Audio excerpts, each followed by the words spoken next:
पर हमारा रांची आए हैं क्योंकि इतना प्यार हमें मिला रांची से पिछले साल।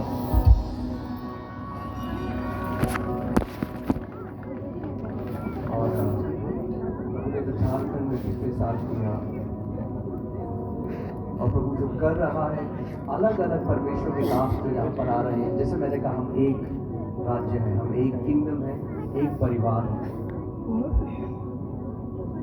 प्रभु का एक बहुत बड़ा प्लान झारखंड को लेकर है, और हम यहाँ के सारी कलीसियाओं के लिए प्रार्थना करते हैं, यहाँ के सारे मिनिस्टर्स के लिए प्रार्थना करते हैं कि झारखंड एक ऐसा राज्य बने जो एक उदाहरण बने इस देश के बाकी राज्यों के लिए। अब समय है वचन का। मैं चाहता हूं कि आज का वचन आप बहुत ध्यान धरकर सुने, क्योंकि बहुत सारे मसीह लोग एक बात को नहीं समझते, वो एक बात को नहीं जानते कि आपकी जीवन की जो ऊंचाई है या जैसा जीवन आप जिएंगे, जो आपके जीवन की क्वालिटी है, जो आपके जीवन कैसा आपका होगा इस पृथ्वी पे, वो इस बात पे निर्भर करता है कि आपका स्वभाव परमेश्वर के वचन के लिए कैसा है।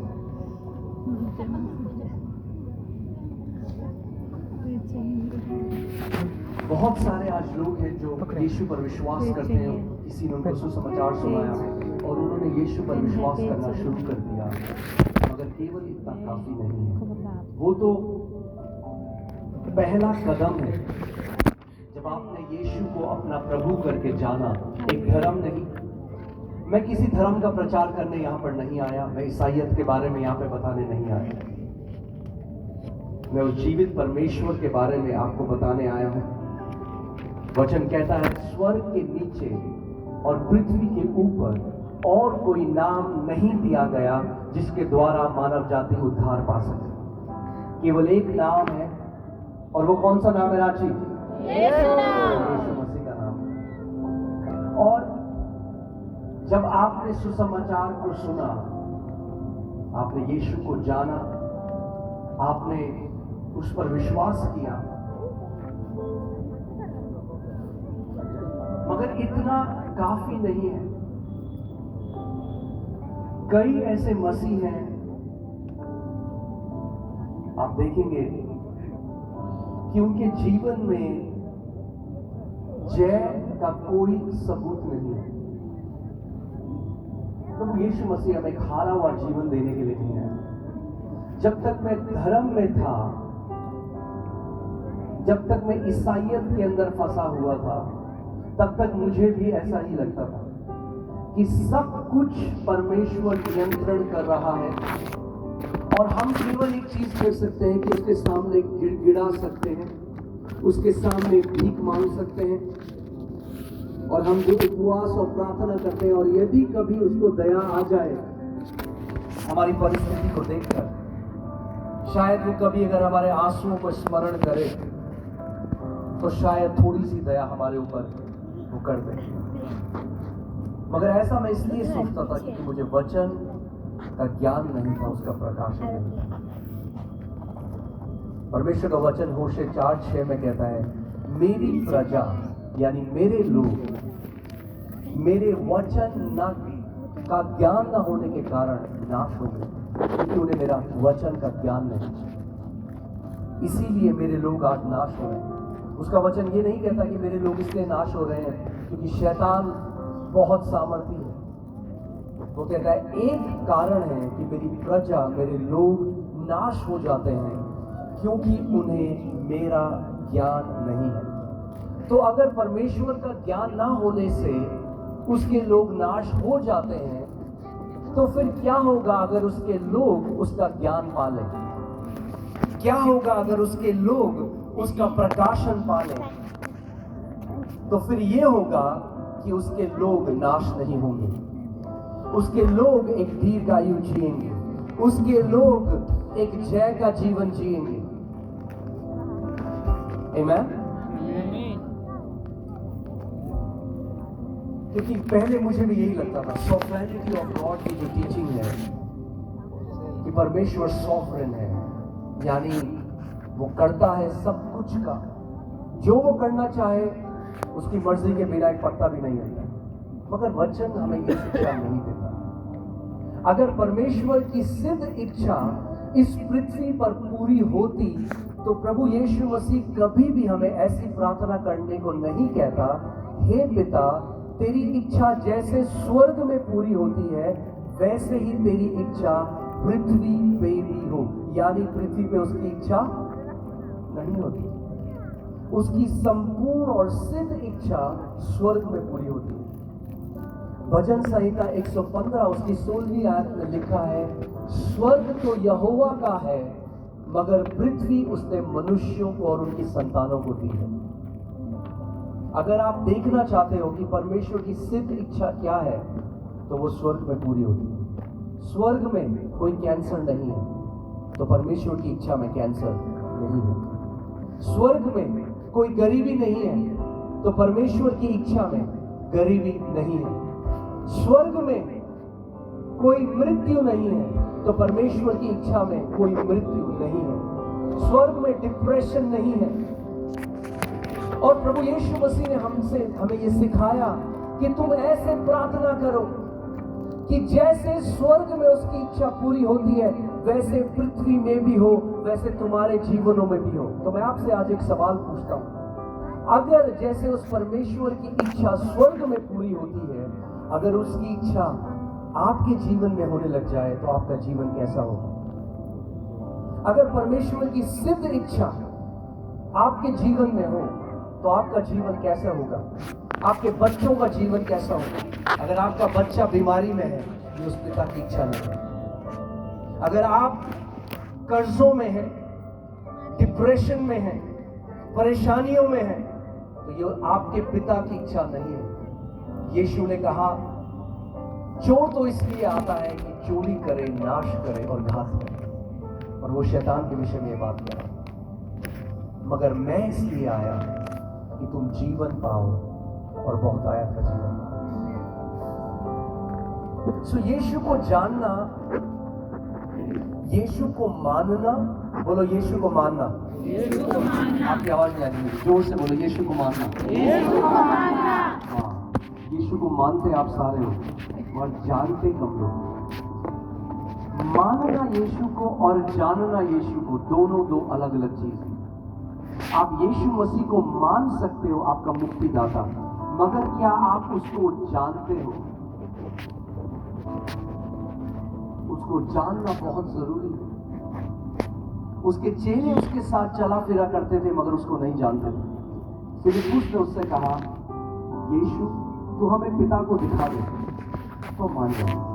उसने कहा, फिलिप्पुस तू इतने समय से मेरे साथ है और अभी भी मुझसे ये कहता है कि मुझे पिता को दिखा दे, क्योंकि जिसने मुझको देख लिया उसने पिता को देख लिया। तो अगर आपको सच में जानना है कि परमेश्वर कैसा है, उसका स्वभाव कैसा है, तो आपको यीशु को देखना पड़ेगा, क्योंकि प्रभु यीशु मसीह ही प्रकट करता है कि स्वर्गीय पिता कैसा है। तो जब हम वचन में पढ़ते हैं, जब यीशु ने बीमारों को देखा तो उसने क्या किया? उसने बीमारों को चंगा किया। क्या आपने कभी बाइबल में पढ़ा कि उसने किसी चंगे को बीमार किया? हाँ? नहीं। तो फिर परमेश्वर पिता वैसा नहीं, वो बीमारों को चंगा करता है। वो उसने मुर्दों को जिलाया, उसने अंधों की आंखें खोली, लंगड़े चलने लगे, बहरों के कान खुल गए, कोढ़ी शुद्ध हुए, पैरालिसिस जिनको था, लकवा जिनको था, वे चंगा हो गए। और यीशु ने कहा, मैं अपनी इच्छा को पूरा करने के लिए नहीं, मगर जिसने मुझे भेजा है मैं उसकी इच्छा को पूरा करने के लिए आया हूं। यानी जब हम यीशु के जीवन को देखते हैं तो हम पिता की सिद्ध इच्छा को पूरा होते हुए देखते हैं।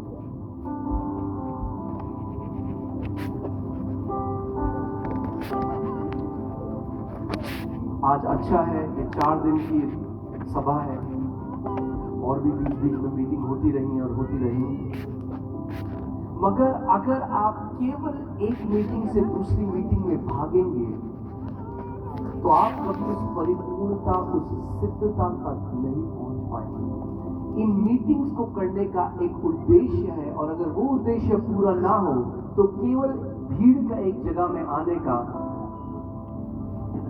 कोई लाभ उससे नहीं होता। जो ये मीटिंग्स करी जाती हैं, जो ये मीटिंग्स ऑर्गेनाइज करी जाती हैं, इसके पीछे एक उद्देश्य है। उद्देश्य केवल ये नहीं कि बीमार लोग चंगे हो जाएं, चिन्ह चमत्कार हो, उसकी एक जगह है, मगर उससे ज्यादा जो सबसे महत्वपूर्ण है कि आप वचन के प्रकाशन को पालें। आमीन।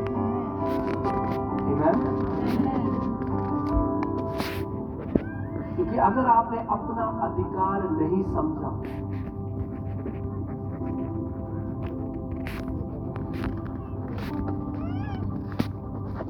आप ये सोचिए, कुछ बच्चे हैं जो स्विमिंग क्लासेस लेने गए, हाँ, तैरना सीखना चाहते हो तो एक कोच के पास गए सीखने,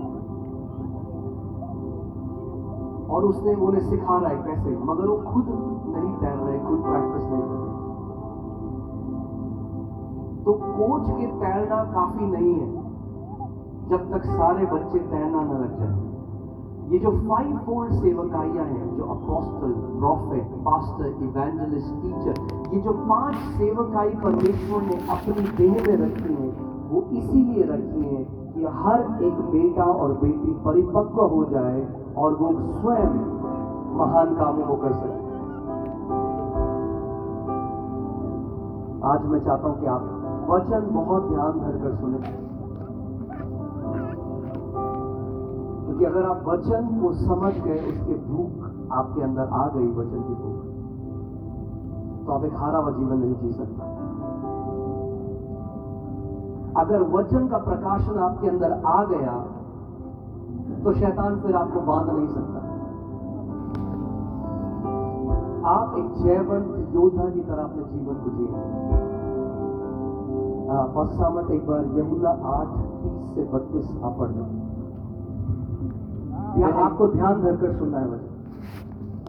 वह ये बातें कह ही रहा था कि बहुतों ने उस पर विश्वास किया। वह ये बातें कह ही रहा था कि बहुत लोगों ने उस पर क्या किया? विश्वास किया। तो जब प्रभु यीशु मसीह गूढ़ की बातों, उस परमेश्वर के राज्य की बातों को बता रहा है, तो बहुत सारे लोग जो भीड़ में हैं वो यीशु के ऊपर विश्वास करने लगे। जब कोई व्यक्ति यीशु के ऊपर विश्वास करता है तो वो क्या बन जाता है? विश्वासी। तो ये लोग विश्वासी हैं क्योंकि इन्होंने यीशु पर विश्वास करना शुरू कर दिया। आगे, तब यीशु ने उन यहूदियों से जिन्होंने उस पर विश्वास किया था कहा। अब ध्यान से सुनिए। अब ये जो यहूदी थे, देखिए, हम अलग अलग कुल जाति से, अलग अलग भाषा से आज परमेश्वर ने हमें चुना है। प्रकाशित वाक्य में लिखा है कि परमेश्वर ने अलग अलग कुल, अलग अलग भाषा, अलग अलग जाति से हम लोगों को मोल लेकर छुड़ाया है, अपने पास बुलाया है। तो ऐसे ये जो यहूदी लोग थे जिन्होंने यीशु पर विश्वास करने लगे, वो अब वो विश्वासी बन गए, मगर उनको एक इंस्ट्रक्शन, एक निर्देश प्रभु यीशु मसीह दे रहा है।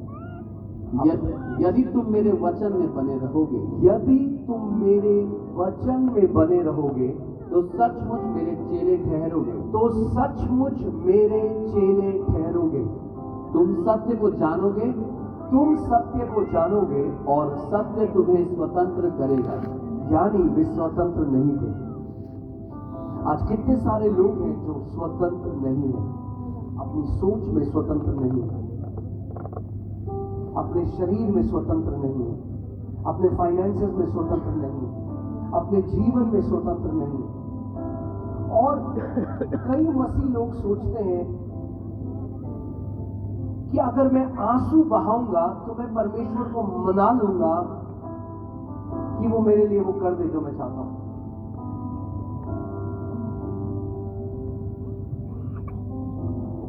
अगर मैं ज्यादा उपवास करूंगा तो मैं परमेश्वर से वो मना लूंगा। तो कई बारी हम उपवास को एक टोटके की तरह लेते हैं। अच्छा, ये काम नहीं बन रहा, मैं 21 दिन का उपवास में चला जाता हूं।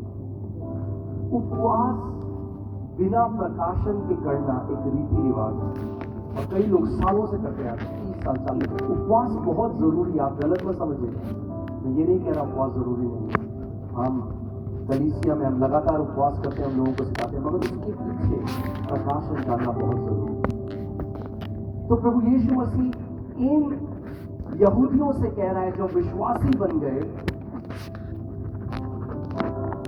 कि अगर तुम मेरे वचन में बने रहोगे तब तुम मेरे चेले ठहरोगे। ये विश्वासी है, यानी जो कोई यीशु पर आज विश्वास कर लेता है वो विश्वासी है, मगर चेला वही है जो उसके वचन में बना रहता है। और ये जो इंग्लिश में शब्द है अबाइड, अगर आप 3 वो लगाएंगे, जो शब्द अबाइड है, आप देखेंगे ये जो शब्द है मेनो,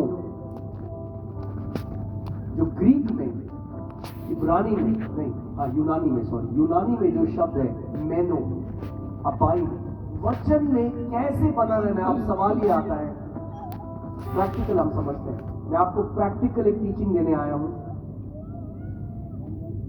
कि जब मैं चला भी जाऊं, आप आत्मा में बढ़ते जाओ, आप प्रकाशन में बढ़ते जाओ। तो मेनू का जो शब्द है उसका मतलब है to stay in a place. जैसे आप एक घर में जाते हैं, जब आप घर में जाते हैं तो आपने जब घर लिया तो आप वहां जाके रुक गए, आप बने रहे वहां। इसीलिए वो है तुम अगर मेरे वचन में बने रहो, यानी परमेश्वर का वचन आपका घर बन जाए। जो वचन परमेश्वर के वचन है, आपका मनन, आपका चिंतन दिन और रात परमेश्वर का वचन होना चाहिए। परमेश्वर के वचन के बारे में आप दिन और रात सोच रहे हैं। परमेश्वर के वचन को एक खाने की तरह आप दिन और रात खा रहे हैं। आप जानते हैं ज्यादातर कलीसिया में गलत धारणा क्या है कि हमें पास्टर थोड़ा पढ़ना है जो हमें इतनी बाइबल पढ़नी है। ये तो पास्टर का काम है, बाइबल स्टडी करना, वचन को मनन करना, ये हमारा काम थोड़ा है, ये तो पास्टर का काम है। हमें कोई बाइबल ट्रेनिंग के लिए थोड़ा जाना। वो नहीं समझते इस बात को कि ये जो परमेश्वर का वचन है, इसमें जीवन है, इसमें छुटकारा है, इसमें चंगाई है, और जो कुछ भी आपको परमेश्वर से चाहिए वो उसके वचन के अंदर है। आप फिर से पढ़िए कि आप ऐसा समझ क्या बोला प्रभु यीशु मसीह ने, अगर तुम मेरे वचन, यानी ध्यान सुनिए, अगर तुम मेरे वचन में बने रहो, यानी ऑटोमेटिक नहीं होगा, अपने आप से नहीं होगा। आपको एक निर्णय लेना पड़ेगा कि मैं परमेश्वर के वचन का आदर करूंगा। मैं आज आपको एक चंगाई के बारे में बताने नहीं आया। कई लोग हैं जो बीमार थे, चंगे हो गए, मगर क्या वो जीवन जी रहे? वो यीशु मसीह हमें केवल एक चंगाई देने के लिए नहीं आया। कई लोग हैं जो कर्जे में थे, उनका कर्जा निकल गया, वो कह रहे हाँ जी अब हमारा कर्जा नहीं है, मगर घर में लात घूसे चल रहे हैं पति और पत्नी के। ऐसा जीवन देने के लिए प्रभु यीशु मसीह नहीं आया। केवल एक मिरेकल के लिए परमेश्वर नहीं आया। आपका जीवन एक ब्लेस्ड जीवन होना चाहिए, वो एक ब्लेस्ड लाइफ देने, एक आशीषित जीवन देने के लिए हमारे पास आया। ओके? और बहुत अंतर है एक मिरेकल को पाना और एक ब्लेस्ड लाइफ को जीना, एक आशीषित जीवन को जीना। जब तक इजरायली मरुस्थल में थे, विल्डरनेस में थे, प्रभु मन्ना रोज बरसाता था, वो था मिरेकल ब्रेड, चमत्कार की रोटी। आज कितने मसीह हैं, 30 साल हो गए प्रभु को जाने में, आज भी कहते हैं प्रभु मेरे पास किराए का पैसा नहीं है, तू किराए का पैसा दे दे। फिर वो गवाही देते हैं हमारे पास पैसा नहीं था किराए का, प्रभु यीशु मसीह ने किसी के मन में डाला, उन्होंने हमारा किराया भर दिया, हालेलुया। और लोग खुश होते हैं, हालेलुया, बहुत अच्छी बात है। अरे 30 साल बाद तो तुम्हें किराया भरना चाहिए था किसी और लोगों का। वो ग्रोथ हमारे जीवन में आना बहुत जरूरी है। तो इजरायली जो थे, जब वो मरुस्थल में थे तो रोज वो मिरेकल ब्रेड आता था, चमत्कार की रोटी आती थी।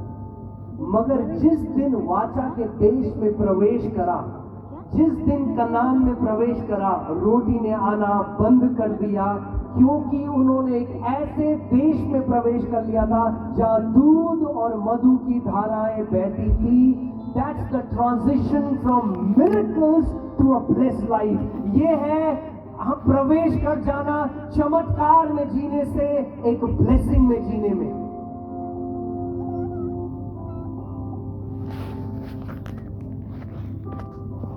इसीलिए ध्यान से सुनना जो मैं आज आपको बता रहा हूं। आप क्रूसेड्स में आओगे, मीटिंग में आओगे, मिरेकल जरूर मिलेगा, मगर अगर ब्लेसेड लाइफ चाहिए, वो ना तो किसी के हाथ रखने से आएगी और ना किसी क्रूसेड में जाके आएगी। वो तब आएगी जब आप पर्सनल निर्णय लोगे कि मैं खुदा का जो जीवित कलाम है, मैं इसका प्रेमी बन जाऊंगा, मैं इससे प्रेम करने लग जाऊंगा। वरना आप एक मीटिंग से दूसरी मीटिंग में भागोगे। मुझे नहीं याद अगर मैंने पिछली बार भी बताया था, पर ये दुख की बात है कि आज कितने सारे मसीह लोग हैं जो ले हैंड के लिए 10, 14, 18 घंटे वेट करेंगे, मगर 8 मिनट वचन का अपने घर में वचन का आदर नहीं करेंगे, वचन नहीं खोलेंगे। It's an unhealthy Christianity. ये अस्वस्थ मसीह है। आमेन। हमारा इस रांची में आना सफल होगा अगर यहां पर आप परमेश्वर के वचन के प्रेमी बन जाएंगे। आमेन।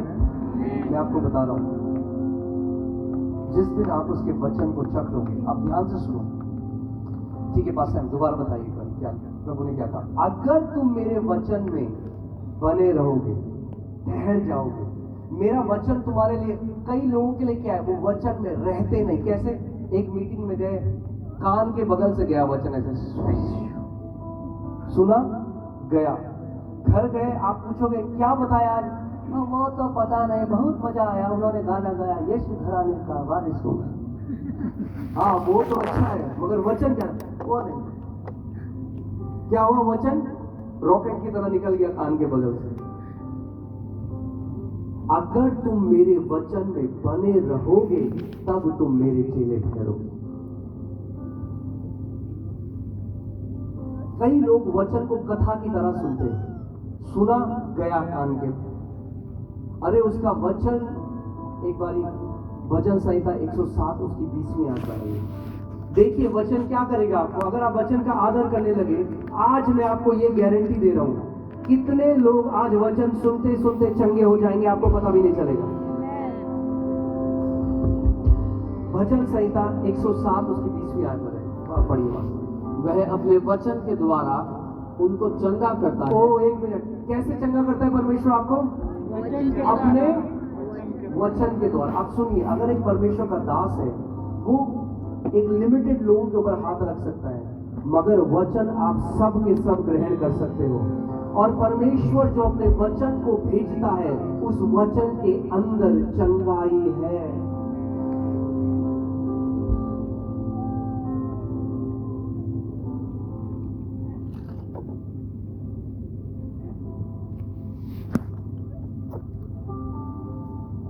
आमेन। हमेशा एक बात याद रखो,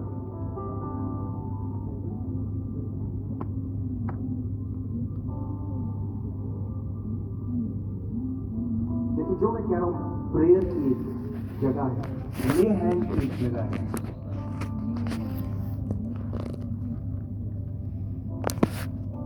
मगर वचन की जगह सबसे ऊपर। उसका वचन कहता है, उसने अपने नाम से भी ऊंचा अपने वचन को किया। अगर परमेश्वर अपने वचन का इतना आदर करता है, तो आपको और मुझे उसके वचन का कितना ज्यादा आदर करना है। अगर तुम मेरे वचन में बने रहो, यानी जो वचन परमेश्वर आपको भेजता है उसको पकड़ लो, उसमें बने रहो, अपना टेंट गाड़ दो वहां पे। ये मेरा वचन है, ये मेरा खाना है सुबह और शाम, सोते हुए परमेश्वर का वचन। आधी रात को आपकी नींद खुली, परमेश्वर का वचन। सुबह उठे, परमेश्वर का वचन। ऑफिस जा रहे हो, परमेश्वर का वचन बोल रहे हो। ऑफिस से आ रहे हो, परमेश्वर का वचन बोल रहे हो। आगे आगे बताइए क्या होगा फिर अगर हम परमेश्वर के वचन में बने रहे। तो यीशु ने कहा कुछ होगा हमारे साथ। उसने कहा स्वर्ग और पृथ्वी टल जाएगा, मगर मेरे वचन, मेरे मुख से निकले हुए वचन का एक बिंदु किसी रीति से ना टलेगा। तो अगर यीशु हमें कुछ बात बताते हैं, आप अपना जीवन, you can bet your life on it, मतलब आप पूरी तरीके से खड़े हो सकते हो उसमें। ठीक है, तुम सत्य को जानोगे, तुम सत्य को जानोगे और सत्य तुम्हें स्वतंत्र करेगा। अब एक बात सुनिए, कई लोग प्रार्थना कर रहे हैं, यीशु हमें छुटकारा दे, यीशु यीशु हमें छुड़ा ले। वो रो रहे हैं, यीशु हमें छुड़ा ले। यीशु आपको कैसे छुड़ाएगा? वैसे ही छुड़ाएगा जैसे उसने कहा मैं छुड़ाऊंगा। आप कितना भी गिड़गिड़ाओ, उसने आपको बताया वो आपको कैसे छुड़ाएगा। मैं तुम्हें सत्य बताऊंगा, सत्य तुम्हें हर एक बंधुआई से आजाद करेगा। यानी अगर कोई बीमारी में है, उसको क्या सुनना है? सत्य, परमेश्वर के वचन का। अगर कोई एडिक्शंस में है, पाप की लतों में फंसा हुआ है, शराब की आदत में फंसा हुआ है, उसको क्या सुनना है? परमेश्वर के वचन का सत्य। अगर कोई डिप्रेशन में है, उसको क्या सुनना है? परमेश्वर के वचन का सत्य। हमारा जीवन बदल जाएगा अगर हमारा ये कहना कि मेरे लिए प्रार्थना करो बदल जाए, मुझे सत्य जानना है। क्योंकि कई ऐसे मसीह हैं, उन्होंने किसी मिनिस्ट्री को नहीं छोड़ा इंडिया में, सब जगह प्रेयर रिक्वेस्ट भेज दी। सुबह से शाम तक वो बैठते हैं दर दर दर, इस मिनिस्ट्री को, सुबह से शाम तक, मगर सत्य को नहीं पहचानते, ना सत्य को जानते हैं, क्योंकि उन्होंने समय व्यतीत नहीं किया सत्य को जानने में। जिस सत्य को तुम जानोगे, वो सत्य तुम्हें हर एक बंधुआई से आजाद कर देगा। बीमारी एक बंधुआई है, गरीबी एक बंधुआई है, डिप्रेशन एक बंधुआई है, घर में कलेश होना एक बंधुआई है। ये सारी बंधुआई है। मगर अगर मैं यीशु के सामने केवल गिड़गिड़ाऊं, यीशु मुझे आजाद कर दे, यीशु मुझे आजाद कर दे, वो कैसे आजाद करेगा आपको? बिल्कुल वैसे ही करेगा जैसे उसने कहा वो आपको आजाद करेगा। मैं तुम्हें सत्य बताऊंगा और सत्य तुम्हें हर एक बंधुआई से आजाद करेगा। यानी अगर आप अपना काम करो तो प्रभु अपना काम करेगा। अगर आप अपना पार्ट करो तो वो अपना पार्ट करेगा। हमारा पार्ट क्या है? हमारा हिस्सा ये है, उसने कहा तुम सत्य को जानो। वो हमारे लिए सत्य को नहीं जानेगा, वो तो सत्य है, हमें जानना है। अगर तुम सत्य को जानोगे तो सत्य तुम्हें हर एक बंधुआई से आजाद कर देगा। तो अब सवाल ये आता है, प्रभु मैं सत्य को तो जानना चाहता हूं, मगर सत्य है क्या? क्या है सत्य? पश्चिम पढ़िए यूहन्ना 17:17। सत्य के द्वारा उन्हें पवित्र कर, सत्य के द्वारा उन्हें पवित्र कर, तेरा वचन सत्य है। तेरा वचन सत्य है। क्या है सत्य? क्या है सत्य? क्या है सत्य? तो सत्य को जानने का मतलब किसको जानना है? वचन को जानना। जब आप सत्य को जानोगे, जो वचन है, तो वो वचन क्या करेगा? आपको आजाद कर देगा।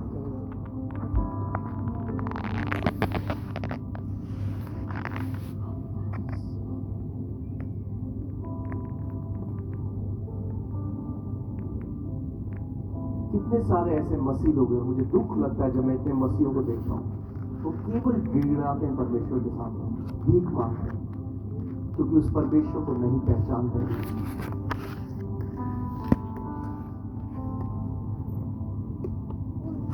एक व्यक्ति, जब मैं बिल्कुल जवान 19 साल का था, मैं प्रभु में आया, तो एक व्यक्ति ने मुझे बोला, जो लीडर था, कि प्रभु तब तक प्रार्थना नहीं सुनता जब तक आंसू ना देख ले तुम्हारे। अब पूरी कोशिश कर ली मैंने प्रार्थना में आंसू निकालने की, आंसू निकल ही नहीं रहे। तो मैंने कहा क्या करूं? फिर मैं और मेरा एक दोस्त था, हमने किचन में जाके प्याज काटने लगे। मैं सबको सच्ची बात बता रहा हूँ, क्योंकि अगर प्रभु को आंसू ही देखने हैं तो प्याज काट लेते हैं, आंसू जो आएंगे थोड़ा वो दिखा देंगे यीशु। परमेश्वर मैनिपुलेट नहीं हो सकता, वो केवल एक चीज से प्रसन्न होता है और वो है विश्वास। और विश्वास सुनने से और सुनना परमेश्वर के वचन से होता है। आमीन।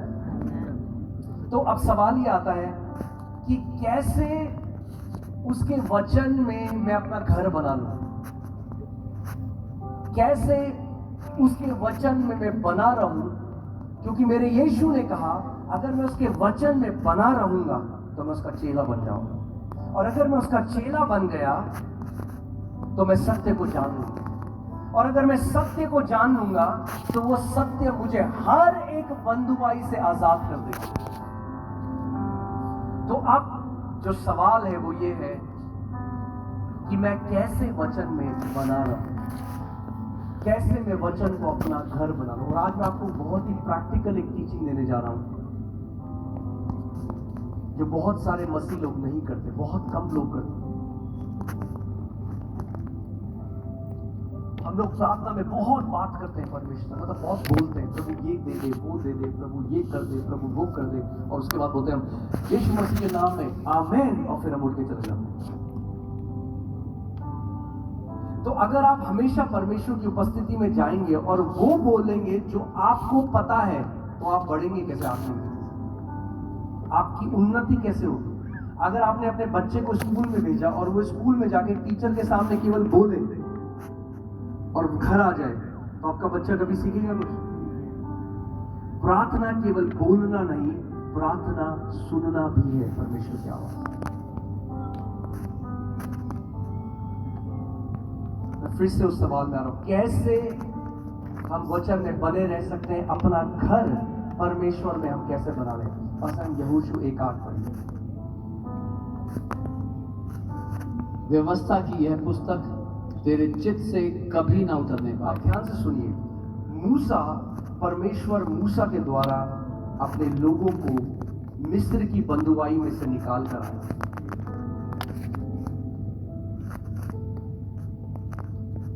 और मूसा अब मर गया, और यहोशू जो दूसरा लीडर है, अब उसको परमेश्वर के लोगों को लेकर, अभी तक तो फिर भी आसान था क्योंकि मरुस्थल था, मगर अब उन्हें एक ऐसे देश में प्रवेश करना है जहां जो वहां की सेना है वो उनसे कई गुना ज्यादा स्ट्रांग है, फोर्टिफाइड वॉल्स है, गढ़ है,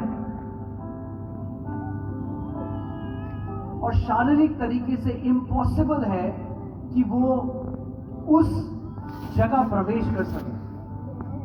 तो परमेश्वर ने यहोशू को एक ऐसी मास्टर की दी। आज मैं आपको एक ऐसी मास्टर की देने चाह रहा हूं जिसके भी बंद दरवाजे हैं सालों के, आज खुलेंगे यीशु के नाम में।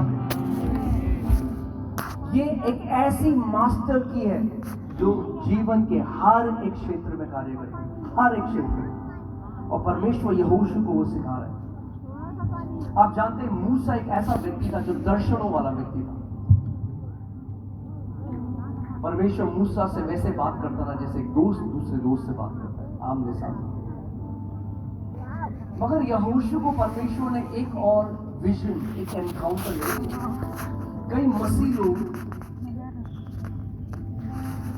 वो दर्शनों के पीछे भागते। यहोशू को प्रभु ने एक और दर्शन नहीं दिया। हाँ, आप पढ़िए क्या वचन, प्रभु ने क्या बोला यहोशू? व्यवस्था की यह पुस्तक, व्यवस्था की यह पुस्तक तेरे चित्त से कभी ना उतरने पाए। तेरे चित्त से कभी, यहोशू अपना घर बना ले मेरे वचन को। ये पुस्तक तेरे चित्त से बाहर नहीं जानी चाहिए। यानी यहोशू सुबह और शाम तू मेरे वचन को अपने अंदर घुमाता जाएगा, मेरे वचन को बोलता जाएगा। ये पुस्तक तेरे चित्त से उतरने ना पाए।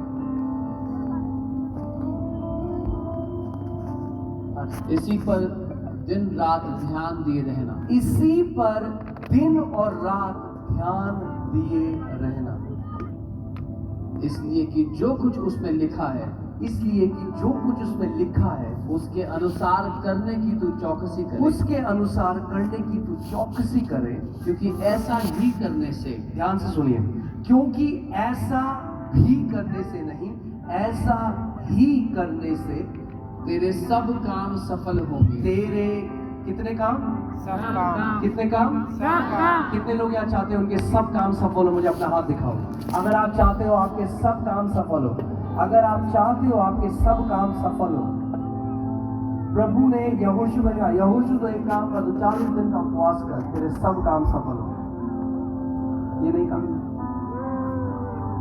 बोला अगर तू चाहता है तेरे सब काम सफल हो, और आगे क्या लिखा है? तेरे सब काम सफल हो और तू प्रभावशाली होगा, और तू प्रभावशाली, तेरे वचनों में प्रभाव आ जाएगा, तेरे जीवन में प्रभाव आ जाएगा, तू साधारण नहीं रह जाएगा, तू असाधारण बन जाएगा। यहोशू, जब मेरा वचन तेरे अंदर, तेरे चित्त में समा जाएगा, जब मेरा वचन तेरा चिंतन बन जाएगा, जब मेरा वचन तेरा खाना बन जाएगा, तेरा पानी बन जाएगा, जब मेरे वचन से तू प्रीति रखने लग जाएगा, जब सुबह और शाम तू मेरे वचन का चिंतन करेगा, उसका मनन करेगा, उस पर ध्यान देगा, तो तेरे सब काम सफल हो जाएंगे।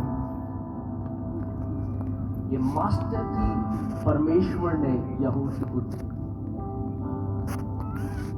और क्या हुआ उसके बाद आप देखते हैं, यहोशू सुबह और शाम परमेश्वर के वचन, क्योंकि कई लोग ये नहीं जानते कि ये जो वचन लिखा गया है, ये वही वचन है जिसके द्वारा परमेश्वर ने पूरी सृष्टि को रचा।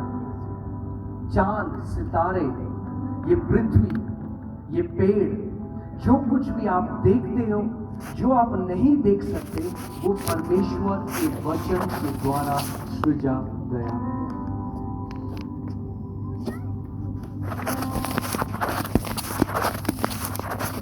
यहोशू, मेरा वचन तेरे चित्त से उतरने न पाए। और यही चीज प्रभु यीशु मसीह आगे यूहन्ना 8 में उनको बता रहा है, मेरे वचन में अगर तुम बने रहो। कैसे? जो मेरा वचन है उसको अपने अंदर डाल दो, उसको अपने चित्त में बसा लो।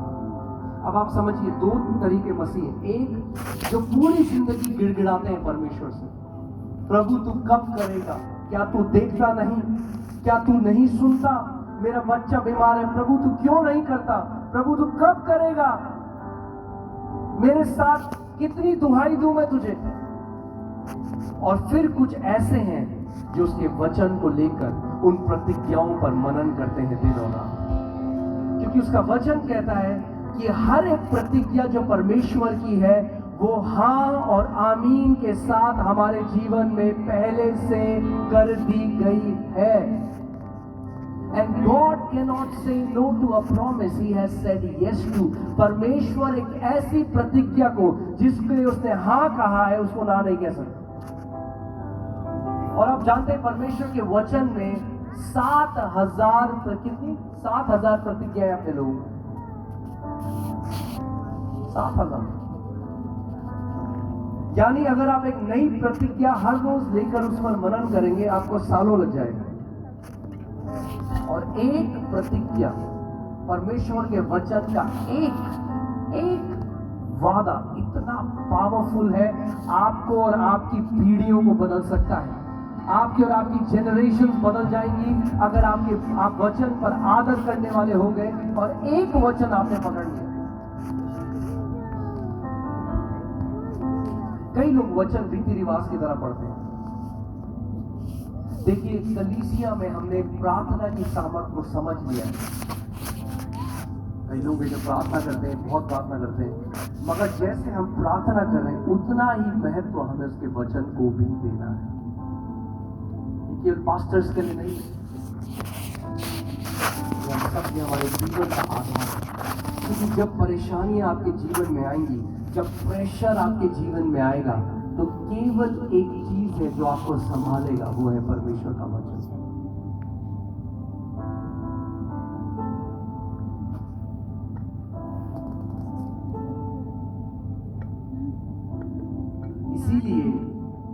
मेरी प्रार्थना है आप सबके लिए कि आप परमेश्वर के वचन के प्रेमी बन जाओ।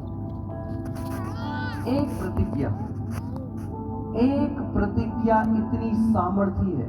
और आप सोचिए, यहोशू केवल एक ऐसा व्यक्ति है पूरी बाइबल में जिसने वचन पर मनन किया, सुबह और शाम वचन पर मनन किया। मैं जब प्रभु को नहीं जानता था तो पहले मैं बहुत सारे बाबाओं गुरुओं के पास जाता था, उनके साथ बैठता था, अपनी स्कूल नहीं जाता था, मैं उनके साथ बैठ जाता था।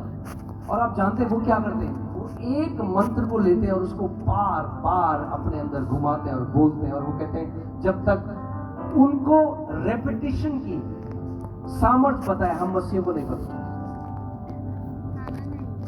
मैं आज आपको सच बता रहा हूं, हम मसीहों को एक वचन की सामर्थ नहीं पता। अगर आपने उसके वचन की एक आयत को ले लिया और उसको अपने अंदर घुमाने लग गए सुबह और शाम, और उसको बोलने लग गए सुबह और शाम, आप देखो आपके जीवन में क्या होगा। जो सालों में नहीं हुआ वो महीनों में होने लग जाएगा, जो महीनों में नहीं हुआ वो हफ्तों में होने लग जाएगा, जो हफ्तों में नहीं हुआ वो घंटों में होने लग जाएगा। और यहोशू परमेश्वर के वचन पर मनन करने लगा। आप कभी भी नहीं पढ़ोगे वचन में कि परमेश्वर ने यहोशू को आके कुछ अलग से सामर्थ्य दी, नहीं, केवल वचन पर मनन कर रहा है सुबह और शाम। और बाइबल बताती है जब यहोशू एक युद्ध में था, क्योंकि वचन जब मनन उसने इतना किया, उसके अंदर ऐसी सामर्थ आ गई परमेश्वर की। सूरज को देखकर बोलता है सूरज वहीं रुक जा, चांद को देखकर बोलता है चांद वहीं रुक जा। मेरा आज आपसे एक सवाल है, अगर यहोशू वचन पर मनन करके सूरज और चांद को रोक सकता है, तो आप वचन पर मनन करके कैंसर को रोक सकते हो, आप वचन पर मनन करके बीमारी को रोक सकते हो, दुष्ट आत्माओं को रोक सकते हो, मृत्यु को रोक सकते हो, क्योंकि आप वचन आपके अंदर जा रहा है।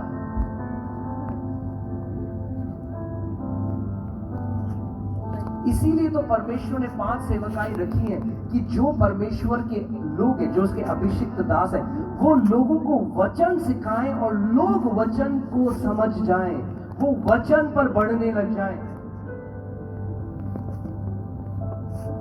आज आपको मैं एक बात कहूं,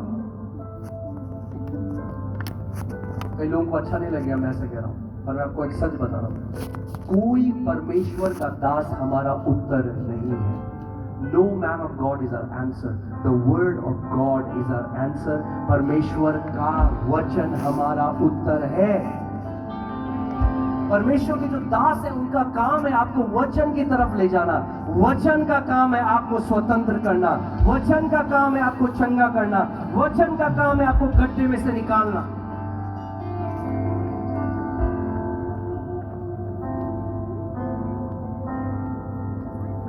Amen? इसीलिए सुबह और शाम आप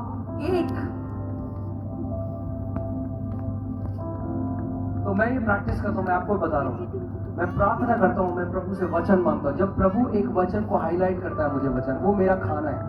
अब वो 1 हफ्ते होगा या वो 1 महीने होगा, मगर मजा आता है उसमें। सुबह और शाम उस वचन को घुमाओ, हजारों बार बोलो, रात को सोते हुए, उठते हुए, बैठते हुए उस वचन को बोलते रहो। जैसे जैसे आप वचन को मनन कर रहे हो, जो परमेश्वर के वचन की क्रिएटिव फोर्स है, जो उसकी सृष्टि करने की शक्ति है, वो एक्टिवेट हो जाती है आपके पास। आप जानते हैं, जब मैंने प्रभु को जाना, मेरा नया जन्म हुआ, मैं कलीसिया में गया, मैंने एक चीज देखी, कि ज्यादातर जो लोग हैं ना, वो वैसा ही जीवन जी रहे जैसे पहला जी, कुछ फर्क नहीं। पहले कुछ और बोलते रहे, अब हालेलुया प्रेज द लॉर्ड बोलते, मगर जीवन वैसा ही है, बिल्कुल वैसे, कुछ नहीं बदला। घर में वही लड़ाइयां हैं, वो वही शराब पी रहा है, वो जीवन बिल्कुल वैसा है, बस अब हालेलुया बोलने लगे। मैंने प्रभु को पूछा, मैंने प्रभु ये क्या है, ये क्यों नहीं तेरी जो महान जय है, तेरे लोग उस जय में क्यों नहीं जी रहे? अरे उसका वचन कहता है हम लोग सर होंगे, पूछ नहीं होंगे, जातियों को उधार देने वाले होंगे। ये कोई कविताएं थोड़ा है बाइबल में लिखी, मगर आज कई लोगों के लिए कविताएं हैं। अगर लिखा है, या तो फिर वो परमेश्वर झूठा है जिसने वो लिखा है, या तो हम अभी तक समझे नहीं कि वचन को कैसे कब्जा करें। तो मैंने परमेश्वर से पूछा, मैंने कहा प्रभु ये क्या है, क्यों ज्यादातर लोगों को जो मैं देखता हूं आज, तेरी जय कहीं दिखाई नहीं देती है, तेरी सामर्थ कहीं दिखाई नहीं देती, तेरा अभिषेक कहीं दिखाई नहीं देता, तेरी शांति कहीं दिखाई नहीं देती, तेरा अनुग्रह कहीं दिखाई नहीं देता, ये क्यों उनका जीवन ऐसा है? तो प्रभु ने मुझे उसका उत्तर दिया, और जब उसने मेरी आंखें खोली, मैं आज आपके साथ वो बांटना चाहता हूं। आप जानते हैं, एक दृष्टांत है जिसको बोलते हुए प्रभु यीशु मसीह रोने लगे, और वो दृष्टांत है बीज बोने वाले का दृष्टांत। बाइबल कहती है कि जब यीशु ने वो दृष्टांत बताया, उसके बाद वो रोया। और वो क्यों रोया? कि आज भी उसके लोग नहीं समझते इस बात को।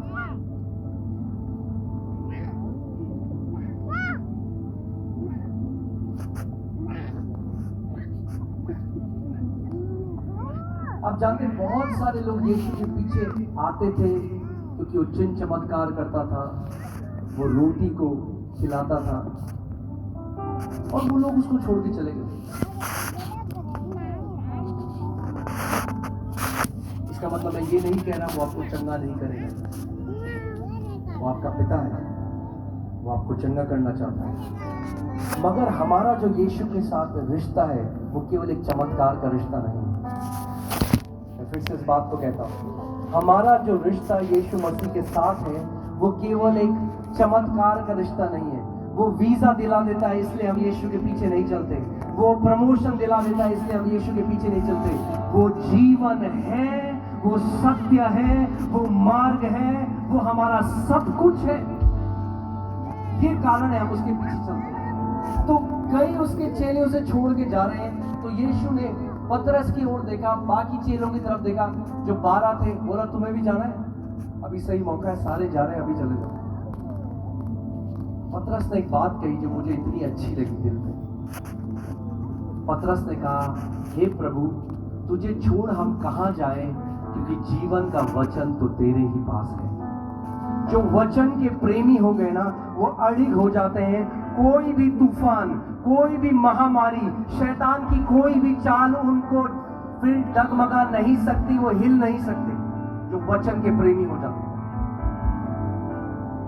तो मैंने प्रभु से पूछा, प्रभु ऐसा क्यों है? आप खुद सोचो। कई लोग सोचते हैं कि परमेश्वर चुनता है, प्रभु ऐसे कहता है स्वर्ग से, ये जो है ना, चलो इसके द्वारा मैं महान काम करूं, इसको रहने, ये तो जिंदगी भर एक सड़ा हुआ जीवन जी। क्या परमेश्वर ऐसा कर रहा है? अभी हमने सबसे पहले जब वचन सुना, क्या हमने सुना? मेरी प्रजा क्यों नाश हो गई? मेरे ज्ञान न होने के कारण।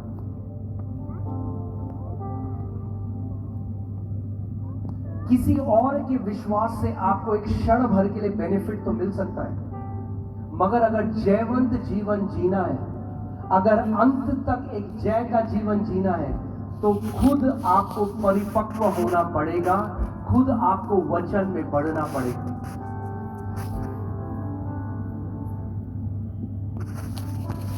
सो प्रभु यीशु मसीह ने दृष्टांत बताया, और उस दृष्टांत में प्रभु ने कहा, एक बीज बोने वाला बीज बोने के लिए गया, और कुछ जो बीज थे वो सड़क के किनारे गिरे,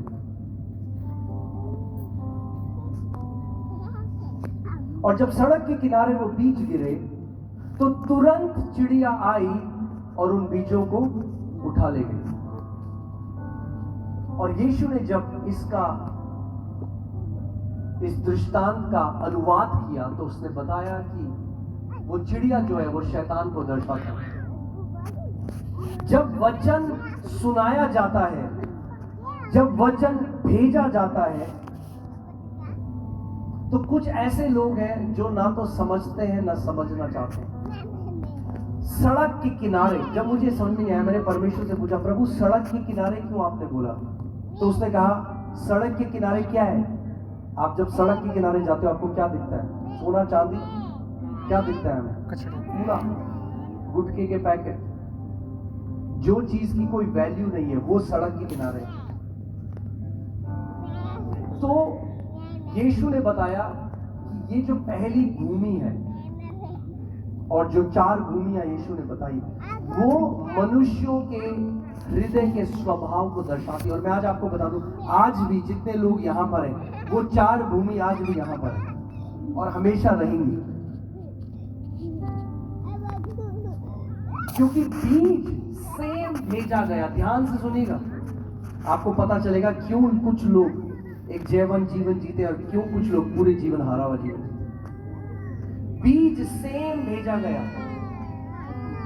मगर पहली भूमि जो थी वहां बीज पड़ने का मतलब ऐसा था जैसे सड़क के किनारे, यानी वो वचन को कूड़े की तरह लेते। वो बोलते नहीं है कभी भी, मगर उनको वचन के लिए कोई आदर नहीं। आप सुनेंगे जब आराधना होगी, आपको कई मसीह ऐसे दिखेंगे, आप उनको डांस करते हुए देखेंगे, आपको लगेगा यीशु से अगर कोई प्यार करता है तो यही करता है, इसके अलावा कोई नहीं करता। मगर जब वचन प्रचार होता है तो वो घोर निंद्रा में चले जाते हैं, क्योंकि वचन से उनको प्रेम नहीं है। और उनके जीवन में जब वचन उनके कानों में पड़ा, तुरंत शैतान आया और उस वचन को चुरा कर ले गया।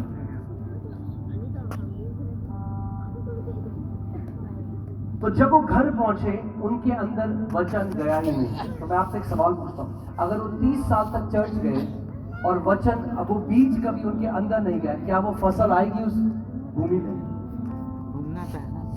वो कहेंगे क्या दिक्कत है, हम तो उपवास भी करते हैं, हम तो प्रार्थना भी करते हैं, हम दशमांश भी देते हैं, हम कलीसिया भी जाते हैं, मगर कलीसिया जाके जो वचन अंदर प्रवेश करना था उस वचन को हम प्रवेश अपने अंदर नहीं कर देते। और यीशु ने इस दृष्टांत में बताया कि 3 जो प्रकार की भूमियां हैं उनके अंदर वचन प्रवेश ही नहीं करा, वो बीज प्रवेश ही नहीं करा, इसीलिए कोई फसल भी नहीं है। बीज सेम था।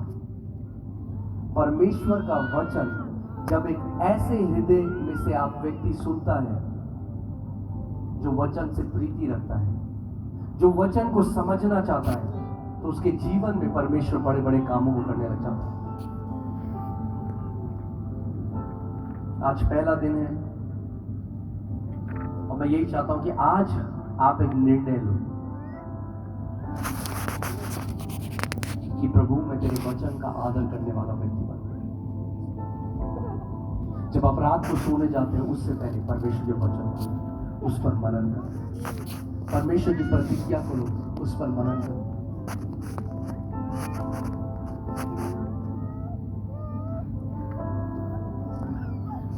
एक बहन हमारे कलीसिया में है, उनका गॉल ब्लैडर सर्जरी से निकाल दिया गया और हम एक सीरीज कर रहे थे वचन के बारे में, वचन की घोषणा के बारे में।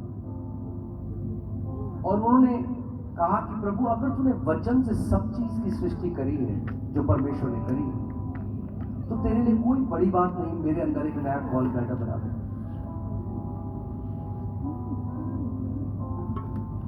और हर रोज रात को उन्होंने कहा 12 बजे से 3 बजे तक सुबह के मैं तेरे वचन की घोषणा करूंगा। और उन्होंने अपने फोन में वॉलपेपर में एक गॉल ब्लैडर, मैं आपको भी किससे कहानी नहीं बता रहा, मेडिकली वेरीफाइड, मैं आपको टेस्टमनी बता रहा हूं, डॉक्टर्स के द्वारा वेरीफाई करी गई, प्रॉपर अल्ट्रासाउंड के द्वारा वेरीफाई करी गई, एक मैं आपको टेस्टमनी बता रहा हूं। सुबह और शाम वो वचन पर मनन करती, पर रात को 12 से 3 तक वो घोषणाएं करने लगी परमेश्वर के वचन की। महीनों उसने एक करी, उसके बाद वो अल्ट्रासाउंड कराने गई। जब अल्ट्रासाउंड कराया तो वहां पे एक नया गॉल ब्लैडर उसके अंदर था, क्योंकि उसने अपने वचन के द्वारा सब चीज की सृष्टि करी। और उसका आप जानते हैं कई लोग शैतान से लड़ना नहीं जानते। मैं आज आपको बेस्ट तरीका बताता हूँ स्पिरिचुअल वॉरफेयर का, शैतान से लड़ने का। कितने लोग सीखना चाहते हैं? हाँ, कि शैतान भागेगा आपके सामने। मैं बेस्ट गारंटी दे सकता हूं आपको, मनी बैक गारंटी, ये बेस्ट है। क्यों कह रहा हूं मैं बेस्ट है? क्योंकि ये यीशु से सीखा है हमने, अमेरिका से नहीं सीखा, यूरोप से नहीं सीखा, हमने यीशु से सीखा है। इसलिए ये बेस्ट स्पिरिचुअल वॉरफेयर। आप जानते हैं जब यीशु के सामने शैतान आ गया, जब यीशु का शैतान के सामने आमना सामना हुआ और उसने यीशु की परीक्षा ली, तो यीशु मसीह जो स्वयं परमेश्वर का वचन है, आदि में वचन था, वचन परमेश्वर के साथ था, वचन ही परमेश्वर था। यूहन्ना 1:16 वो वचन देह धर कर आया और हमने उसकी ऐसी महिमा देखी जैसे इकलौते बेटे की। सो यीशु जो स्वयं वचन है, जब शैतान उसके सामने आया तो यीशु ने कहा लिखा है और वचन को बोला। फिर दूसरा परीक्षा आई, लिखा है और वो परीक्षा भी नीचे। तीसरी परीक्षा आई, लिखा है और वो परीक्षा भी नीचे। आज शैतान आपके पास आता है, बोलता है देख तू लंबा नहीं जिएगा।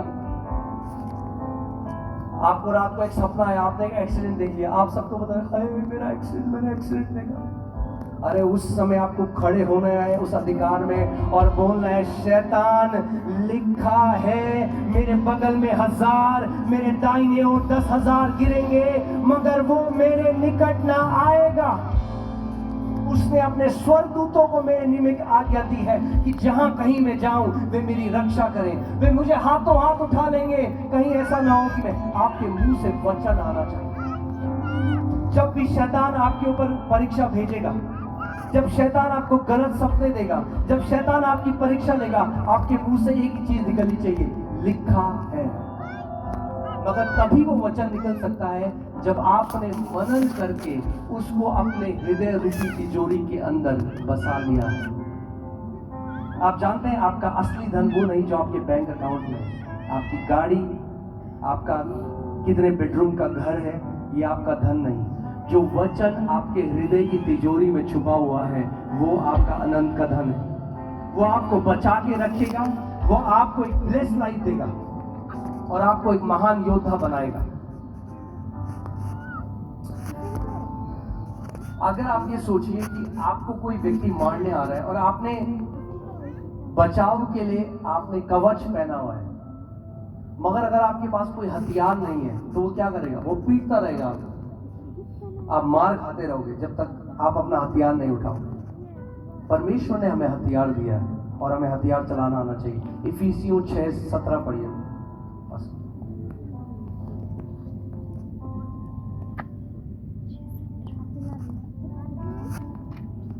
और उद्धार का टोप और आत्मा की तलवार, और आत्मा की तलवार, बोलो आत्मा की तलवार। क्या है आत्मा की तलवार? जो परमेश्वर का वचन है। जो परमेश्वर का वचन है। यानी परमेश्वर का वचन क्या है? आत्मा की तलवार है। यानी जब कभी आप परमेश्वर के वचन की घोषणा अपने कमरे में करते हो, आत्मिक जहां में एक तलवार आपके मुंह के द्वारा निकलती है जो शैतान के हर एक बंधनों को नाश कर देती है।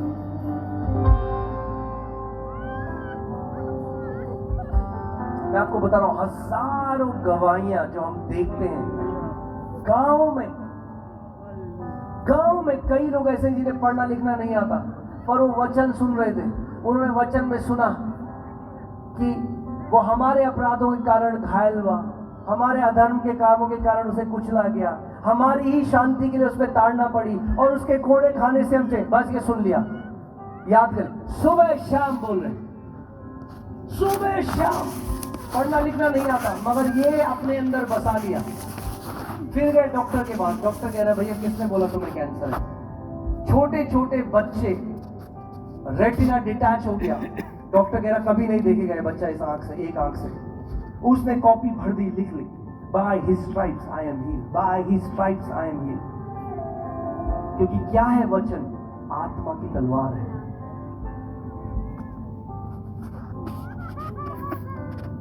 हमें उस जगह में पहुंचना है जहां रीति रिवाजों से बाहर आके हमें परमेश्वर के वचन को अपने अंदर डाल लेना है।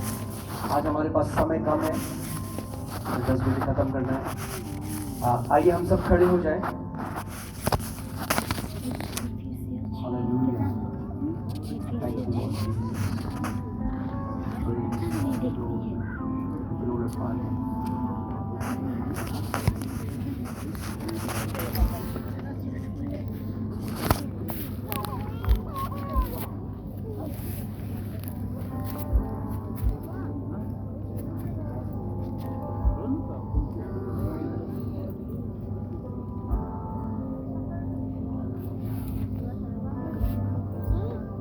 खाना नहीं बाबू, खाना नहीं।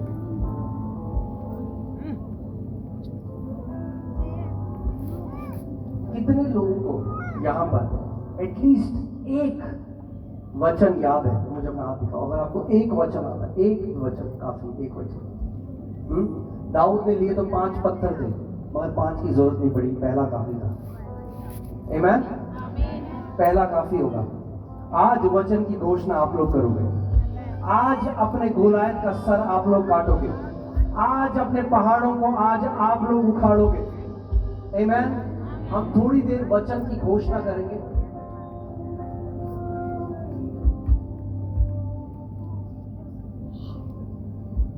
और फिर हम प्रार्थना करेंगे।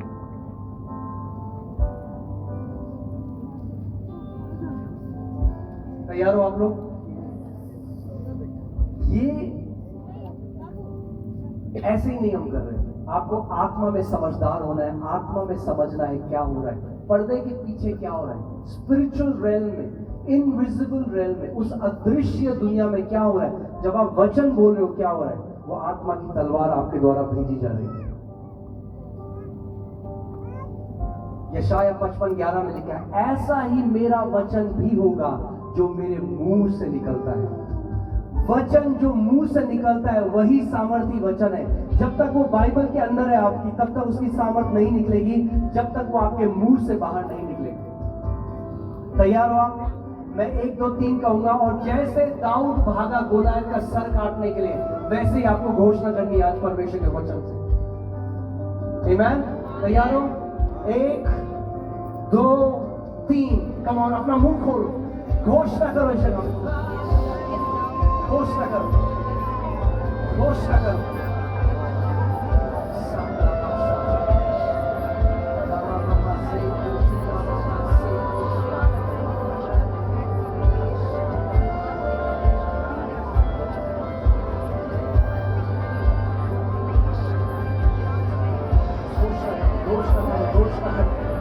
वचन को रिलीज करो, वचन को रिलीज करो। जब आप वचन को रिलीज करते हो, परमेश्वर की सामर्थ आपके लिए रिलीज की जाती है।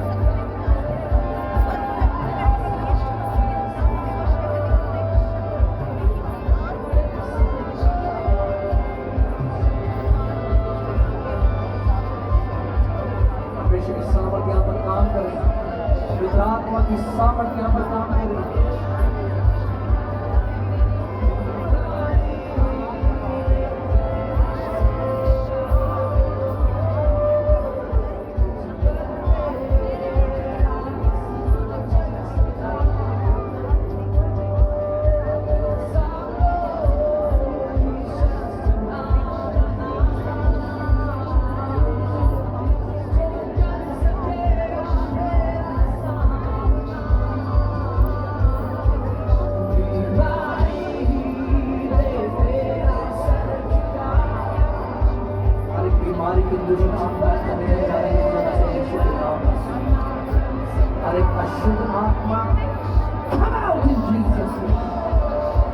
In the name of Jesus, in the mighty name of Jesus, be healed. चंगे हो जाओ सिर से लेकर पांव तक। जो लकवे के रोगी हैं चंगे हो जाओ, जो कैंसर के रोगी हैं चंगे हो जाओ यीशु के नाम में।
चंगा करने वाला हूं। अपने हाथों को उठाओ सब, यीशु के नाम में बोलो, यीशु तू मेरा चंगा करने वाला परमेश्वर है, तू यहोवा राफा है, तू चंगा करने वाला परमेश्वर है।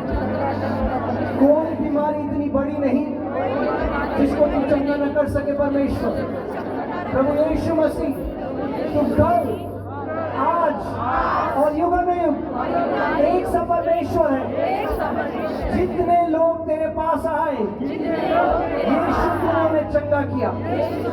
आज मैं अपनी आंखें अपनी बीमारी से हटाकर तेरी ओर लगाता हूँ। यीशु मैं तेरे नाम को पुकारता हूँ। जो डॉक्टरों के लिए असंभव है वो मेरे लिए संभव है।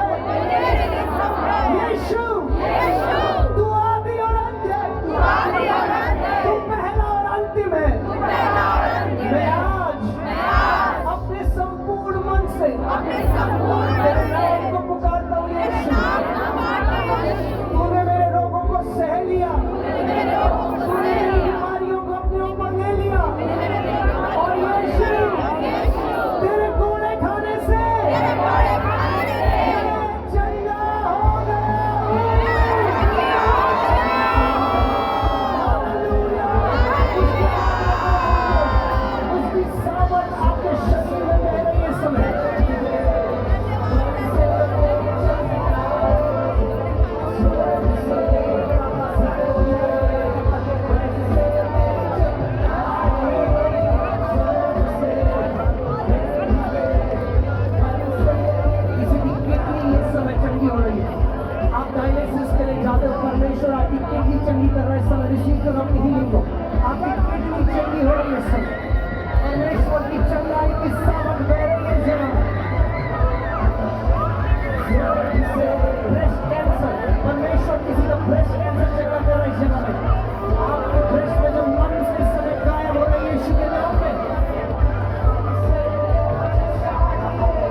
विश्वास करते हैं कि यीशु चंगा करने वाला परमेश्वर है। मुझे अपना हाथ दिखाओ।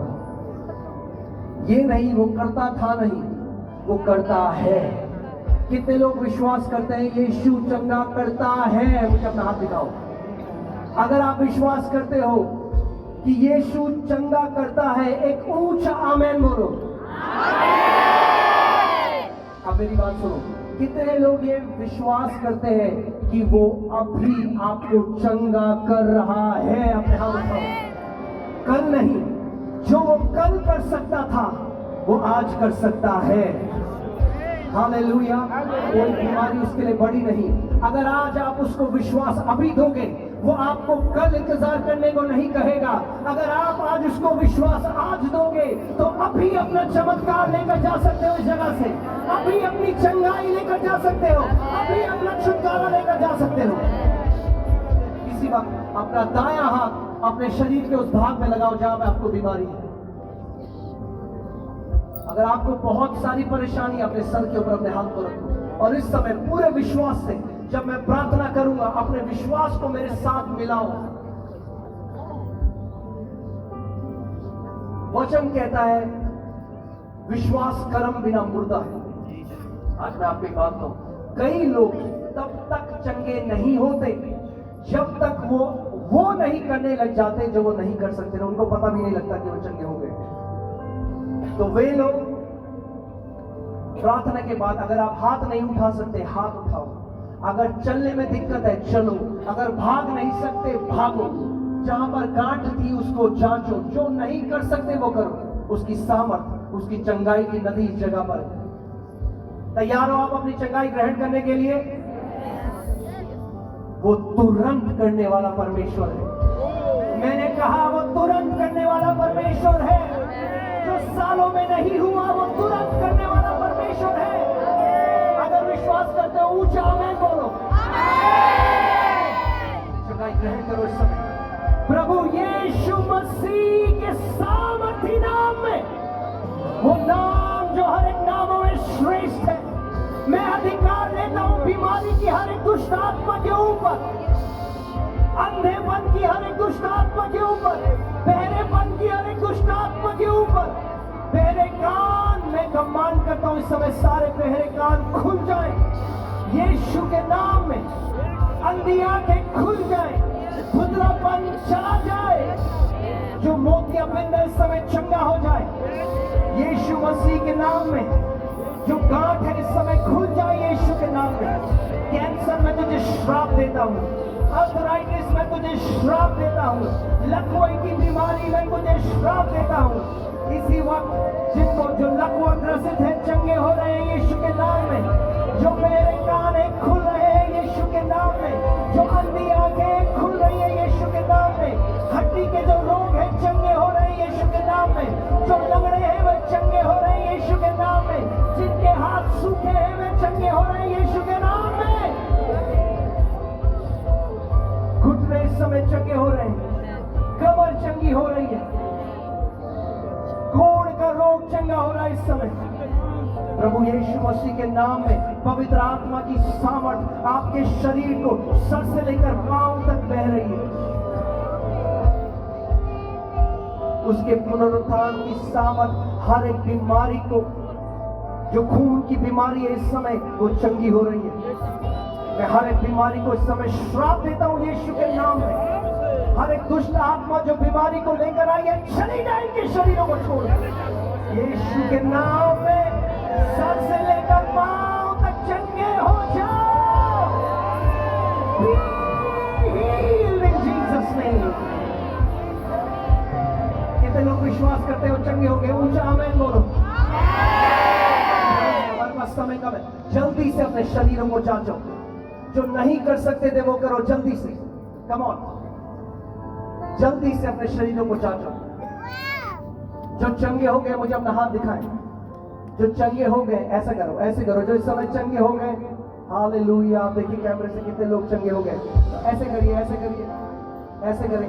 Yes yes yes yes. जो इस समय प्रार्थना के बाद चंगे हो गए ऐसे करें। Hallelujah hallelujah. Thank you Jesus, thank you Jesus, thank you Jesus, thank. हमारे पास ज्यादा समय नहीं है, केवल 10 मिनट है। जो लोग सच में उस जलन से भरे हुए कि मैं अपनी गवाही देना चाहता हूँ, जल्दी से आप आगे आ जाएं। हम थोड़ी सी गवाही लेंगे, बाकी गवाहियां हम कल लेंगे क्योंकि कल हमारे पास ज्यादा समय होगा। आइए जल्दी से। धरती पे बरसे तेरी चंगाई। वॉलंटियर्स आप आगे ले आए लोगों को, जो चंगे होंगे जल्दी से आप आगे आए।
शरीरों को जांचें जो चंगे हो गए।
एक जगह लेके आइए आप, अलग अलग मत खड़े होइए, जितनी हीलिंग टेस्टिमनी से एक जगह लाइन बना के खड़े होइए।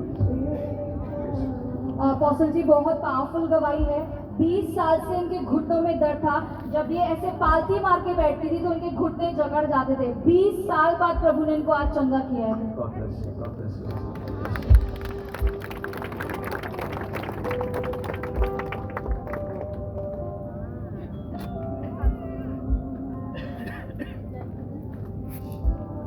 यहाँ पे क्या हुआ है? हालेलुया अपोस्टल जी, एक बहुत ही सामर्थ्य गवाही है। ये अंकल पिछले 3 साल से लकवे के रोगी थे, आज भी व्हीलचेयर पे आए हैं यहाँ पर, इनकी वाइफ इनके साथ आए हैं और 3 साल के बाद नस पीछे से बता रहे हैं ब्लॉक था और 3 साल के बाद इस तरह बिना ये सपोर्ट ऐसे के चल चल नहीं पा सकते रहे हैं। थे? आप चल नहीं सकते थे ऐसे? 3 साल से 3 साल से नहीं चल सकते थे। हालेलुया। चलिए चलिए चलिए चलिए। थैंक यू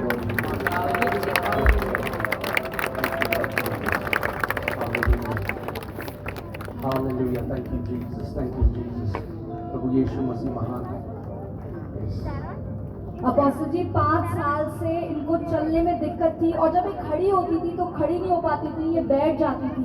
और आज ये बता रही है ये खड़ी हो पा रही है, इनको कोई दर्द नहीं है, ये पूरी तरह से चंगी हो गई है। Hallelujah, hallelujah. Praise you Jesus.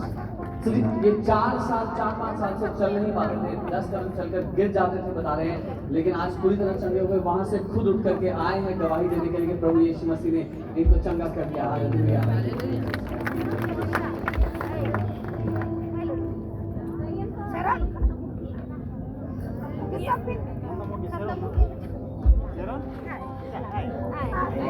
Apostle जी बहुत बड़ी गवाही है। इन बहन को टीबी था और ये आपकी शिक्षाएं फॉलो करी थी, ये डेक्लेरेशंस करने लगी और रिपोर्ट्स बदल गई हैं। इनकी टीबी की रिपोर्ट नेगेटिव आ चुकी है। हालेलुया। ये कब था बहन आपको? जनवरी से बहुत ज़्यादा चेस्ट पेन था और सांस लेने में बहुत तकलीफ हो रही थी। मैं हॉस्पिटल में एक नर्स का ड्यूटी करती हूँ और वहीं पर डे ड्यूटी करती थी और घोषणा भी करती थी ड्यूटी करने के साथ साथ। और ड्यूटी कभी मैंने छोड़ा नहीं। वहीं पर मुझे डॉक्टर से दिखलाए तो पॉजिटिव आया 24 फरवरी को, 21 फरवरी को। उसके बाद मैंने घोषणा करती रही, सुबह शाम ड्यूटी आवर में भी घोषणा करती रही। फिर दूसरे जगह फिर से मैं टेस्ट कराई कि ये नहीं हो सकता, मेरे साथ परमेश्वर ऐसा नहीं कर सकता। मुझे विश्वास है परमेश्वर पिता पर। उसके बाद 24 तारीख को फिर से मैंने टेस्ट कराई, फिर 27 तारीख को नेगेटिव रिपोर्ट आया। हालेलुया। प्रभु ब्लेस करे आपको। अपोस्टल जी ये बहन है, इनका फरवरी में एक्सीडेंट हुआ था, ये चल नहीं पाती थी, बिस्तर पे पड़ी हुई थी। आज बैसाखी के सहारे आई थी। अभी आपने प्रार्थना किया, बैसाखी वही छोड़कर चलती हुई आ रही है यहाँ पे। आप चल नहीं सकती थी बहन? क्या हुआ था आपको? मेरे पीस पूरा फट गए थे, उसमें पूरे स्टिचेस लगे थे और फिर मैंने कब हुआ था आपका एक्सीडेंट? कब हुआ था? फरवरी में मेरा एक्सीडेंट हुआ था। और बैसाखी से चल के यहाँ पे भी ऐसी ही आए बैसाखी हाँ, से? बैसाखी से मैं अभी आई। चल के दिखाइए।